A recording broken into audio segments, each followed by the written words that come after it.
اللهم صل على محمد وآل محمد وآلہ الطیبین الطاہرین المعصومین المظلومین ولعنۃ اللہ علی اعدائہم اجمعین من یومنا ھذا الی یوم الدین اما بعد فقد قال رسول اللہ صلی اللہ علیہ وآلہ وسلم ان الحسین مصباح الہدی وسفینۃ النجات بر محمد اللهم صل على محمد وآل محمد. ارشاد ختمی مرتبت ہو رہا ہے. بے شک حسین ہدایت کا چراغ ہے اور نجات کا سفیر ہے.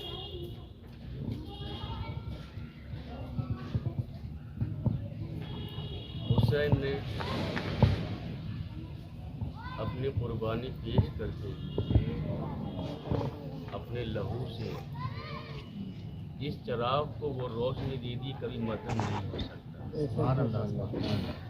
اور اپنی حیات طیبہ دے کر کشتی بنائی جس کا سفر کربلا سے ہوا اور آج پوری کائنات میں ہو رہا ہے. جو اس میں آ رہا ہے وہی نجات پا رہا ہے. کسی موقع پر اشارتاً بات عرض کر رہا ہوں، میرے باپ کا مجمع ہے اور یہ موقع کچھ طولانی بیان کرنے کا بھی نہیں، بس چند لمحے اور آپ کی زحمت کرنا. کسی نے کہا کہ میں اس کا بیٹا ہوں، مجھے یہ فضیلت ہے، میرے باپ یہ ہیں اور میں یہ ہوں اور میں یہ ہوں. جب شہزادے کم سنی کے عالم میں تھے تو شہزادے نے کہا جا غلام زادے کیا تو ہمارے سامنے بولے گا؟ بے شک سبحان اللہ. میں اس کا بیٹا، میں اس کا بیٹا، میں اس کا بیٹا، مجھے یہ فضیلت، مجھے یہ فضیلت. جیسے شہزادے نے کہا تو ہمارا غلام زادہ، اس نے کہا ارے آپ یہ کیا فرما رہے ہیں، میں آپ کا غلام زادہ؟ کہ ہاں، ارے تو ہمارا غلام زادہ، تیرا باپ ہمارا غلام. یا آپ نے کیسے کہا؟ امام نے کہا کہہ دیا تو صحیح کہا. یہ روتے ہوئے آئے ابا جان کے پاس. ابا جان امور حکومت میں مصروف تھے. اس نے کہا بابا نبی کے نواسے نے مجھے غلام زادہ کہا. تو ابا جان پھر اور کاغذ دیکھنے لگے. کہا بابا میں نے کہا انہوں نے مجھے غلام زادہ کہا. اچھا انہوں نے آ کس لیے کہا بابا سے؟ ان سے تو کچھ بگڑا نہیں. اور بابا کا بظاہر تو پورے عرب میں غصہ مشہور تھا نا کہ ابا جان جائیں گے تلوار نکالیں گے اور شہزادے کو قتل کر دیں گے. ابا جان پھر مصروف ہیں، حکومت رہے. اسی بار پھر کہا بابا میں آپ سے بار بار کہہ رہا ہوں نبی کے نواسے نے مجھے غلام زادہ کہا. حضرت نے کہا تو صحیح کہہ رہا ہے؟ اس نے کہا ہاں بابا وہاں فلاں فلاں فلاں کا بیٹا بھی موجود تھا، کتنی گواہیاں ہیں کہ یہ نبی کے سبت نے کہا کہ ہاں سبت نبی نے کہا. انہوں نے ایک رقعہ نکالا، جاؤ بیٹا لکھوا لاؤ کہ میں ان کا غلام ہوں. ابھی لائے، انہوں نے سوچا میں لکھوا لوں گا، وہ لکھ کے نہیں دیں گے اور لکھ دیں گے تو بابا کے پاس پکا ثبوت مل جائے گا مجھے غلام کا، اس لیے میں نے اس کو قتل کر دیا. آئے تو شہزادے وہیں کھڑے ہوئے تھے. آپ نے مجھے غلام زادہ کہا کہ ہاں کہا، آپ لکھ کر دیں گے؟ امام نے کہا لکھ کر دیں گے. کہ لیجئے اور لکھیے. کرتاس بھی دیا، قلم بھی دیا، دوات بھی دی. کل نانا کو نہیں دیا تھا، آج غلامی کے لیے سبحان اللہ بھائی، سبحان اللہ. ارے